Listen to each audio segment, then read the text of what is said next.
Hey guys, Dead Knight of Anime here, bringing you the manga chapter review for chapter 126 of Boku no Hero Academia, or My Hero Academia. And to start off with, we pretty much cut to a flashback with with Izuku meeting with All Might in order to discuss about meeting with All Might's former All Might's former All Might's All Might's former sidekick, who is named NightEye. And right off the bat, Izuku, in very comedic fashion, I guess, or very serious and comedic fashion, um, All Might basically flat out denies Izuku's request for three basic reasons. He said the first reason was that in the meeting that all the UA in a meeting that all these UA teachers gathered together to have to discuss the internships, All Might was on a particular side alongside Midnight and 13, who were basically against the whole thing, um, and in who were against the whole thing, which was his first reason, is that All Might was one of the people on the side that opposed the internships, at least in terms of the first years, like Izuku, because he felt that with the villains making all these direct moves now, it was even more dangerous than before. So they kind of so I'm pretty sure his mindset is that they need to protect the students as much as possible, but on the rebuttal side to that,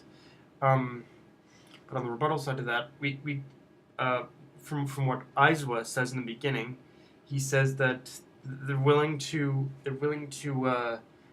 be lenient as long as the internship offices themselves have a good reputation with their interns. Any other office that the student any other offices that don't meet these qualifications are going to be immediately the students are going to be immediately turned away from by the teachers. So it shows that the UA is kind of being a little lenient, but at the same time that they're holding certain stipulations. And Aizawa even says, though, that they're doing this because that they realize that while they need to hold them, they need to protect them, they also can't. In order to be proper heroes, they also need the experience. So it's kind of an interesting little compromise that UA has worked out with the students, I suppose. Um, the second reason is that the second reason that All Might refuses to introduce him to the second reason that All Might refuses to introduce Izuku to NightEye is because he believes that Izuku's shoot style is still kind of in its development stages. Like there's still a lot of development that Izuku can do with his technique in order to properly use it. And in a way, I can kind of understand where All Might is coming from on that end, because I think the last time I remember correctly, Izuku wasn't is still not past 5% on his with his quirk. I think maybe he can do 10% with his legs, but yeah, he hasn't really come all that far yet with his quirk. He needs I can see him needing to develop it more in order to be more effective against villains in the future. But then again, I'm also sure that this whole internship is going to be one of those things that Horikoshi is setting up for Izuku to, in fact, work in order to work past this barrier. Like that's the one thing I've found about Boku no Hero Academia is that, um, I guess in somewhat typical shonen fashion, Horikoshi has set it up where he's using situations in order to develop. He's using situations in order to develop Izuku as a hero. So this is probably just going to be another one of those situations, I imagine. And of course, the third and final reason All Might refuses to even do this for Izuku is a little more comedic in the sense where he feels it that apparently he and his former psychic NightEye are on a bit more of are on awkward terms with each other or something like that. But I'll definitely get into a probable reason for that later on. Just trust me, this might be a long review.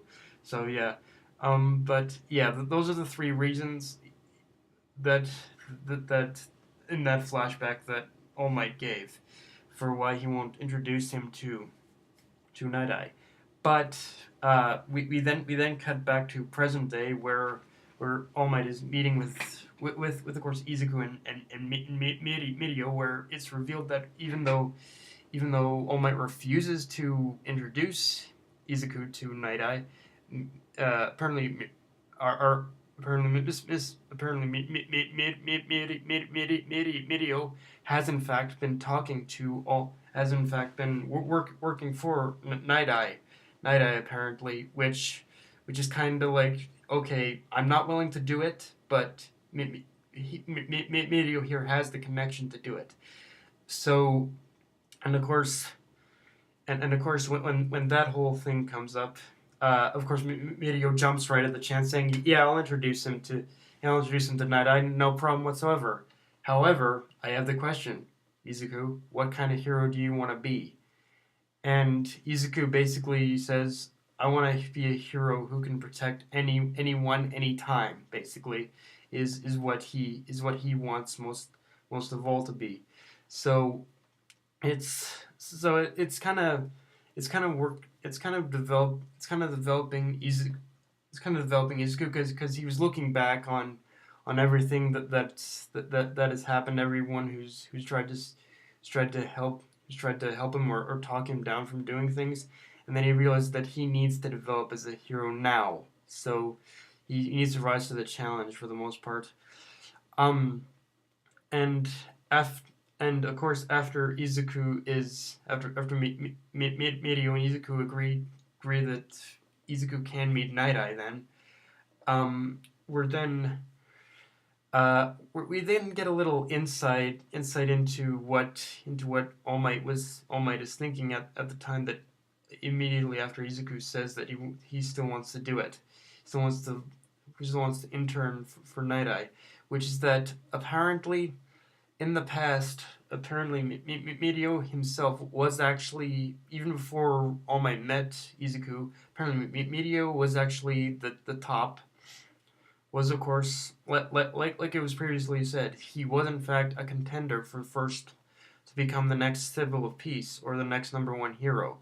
But we learned that that was a little more than what we, that meant a little more than what we thought, because apparently in the past, apparently All Might was already considering him, or Mirio, for in order to replace him as a successor of the next symbol of peace, even before he met Izuku. So you can kind of see a bit of regret. I think it's sort of a mixture between regret and, in a way, also relief that even though he originally wanted Mirio, he's happy, he's content, and he's happy with the way Izuku is developing as his successor, almost, in a way. So yeah, it was a nice little dive into there.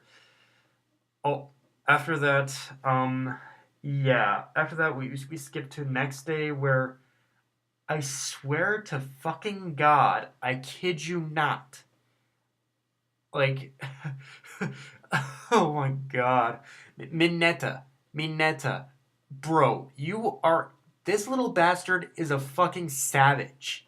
Okay, he's a fucking savage. Like, he's basically there with the Denki brushing their teeth, and then he's saying, "Huh, I wonder what I should fap to today." Like, motherfucker. Like, honestly, like, how old is this little bastard? Like, I know he's probably in his teens, but the dude looks like he's 8 and 10, and he's saying shit like this. Like, and don't get me wrong, it's funny as hell, but at the time I'm like, Jesus, bro. Like, is there anything you aren't? Is there? How perverse are you at this point, motherfucker? Like, seriously. Like, we already had that. We already had that scene like a few chapters back, where he was like, "Come on in, I got something to show you." Like, like, really, Mineta, how much more perverse, like Horikoshi, how much more perverted can you make this kid? But yeah, as you can tell, that was a really hilarious part of the chapter for me. But yeah, and now we may as well talk about NightEye, because immediately after we get introduced to NightEye, we get Izuku and Mirio walking into NightEye's office, where apparently that there's a bit of foreboding, of course, building up to apparently how Mirio said in order to get into NightEye's good graces, Izuku would have to make him laugh.